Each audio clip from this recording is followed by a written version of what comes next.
full armor of God so that we can quench the fiery darts of the wicked, and that we need to be obedient to God. But we need to be obedient to God, and that stands to reason that we need to know exactly what God wants us to do. We can't be obedient if we don't know what the instructions are. Amen. So how do we know what the instructions are?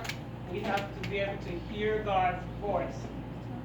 A lot of times we'll hear people say, I really, really want to hear from God. Or you might even say, why doesn't God speak to me? Other people may say that you may hear other people say that they hear from God, and you're wondering why God isn't talking to you. We'll start questioning if God really cares about us and our words and our concerns.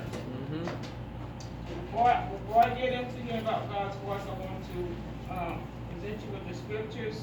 It's going to be coming from the book of Exodus, chapter 19, and I'm going to be reading verses 7 through 9.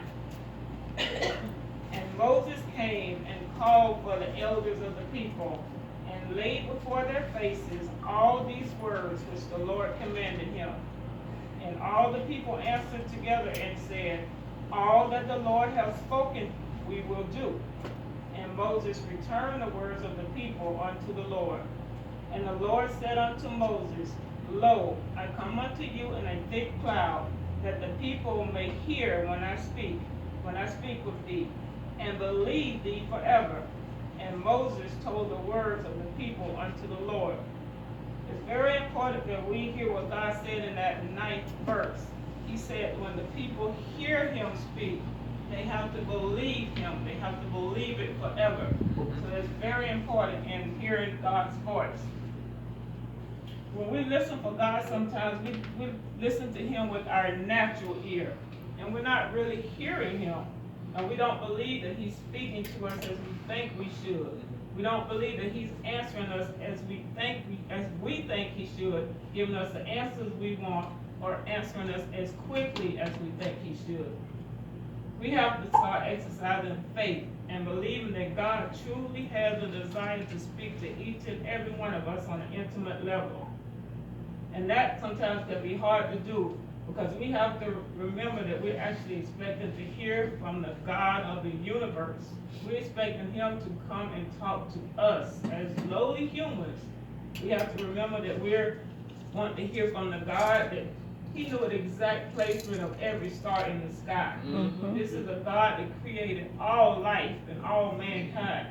This is a God that knew each and every one of us before we were even formed in our mother's womb. And we want him to talk to us.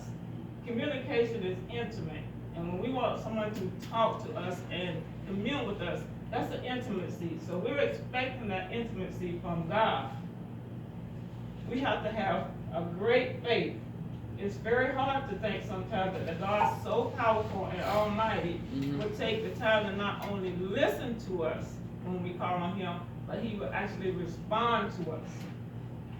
How many times have you got a text message and you listen to a voicemail on your phone and you thought to yourself, oh, that's just so-and-so. I don't have time to talk to them right now. I might call them back later if I'm not too busy. Or why are they calling me? They know I'm at work. Why are they calling me? They know I'm asleep. Why are they calling me? They know I don't even like them. We think all these things when people call us or when they come to us or text us. So aren't you glad we don't serve a God that operates like that? Our God hears us when we call. And if we just open up our hearts and our minds to receive him and his teachings, then it doesn't matter what time we call on him. It doesn't matter what situation we find ourselves in. He hears us and he has a sincere desire to commune with us. It doesn't matter to him if you're the person that's stuck in the dead-end job, you're the student that's barely making it through school. It doesn't matter if you're the one that's in prison, in and out of prison. It doesn't matter if you're the one with the negative bank account. It doesn't matter if you've been saved for 45 years or you just walking in the back door of the church coming off an all-night drug binge.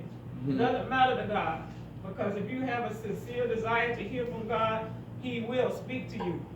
Amen. A lot of people find that hard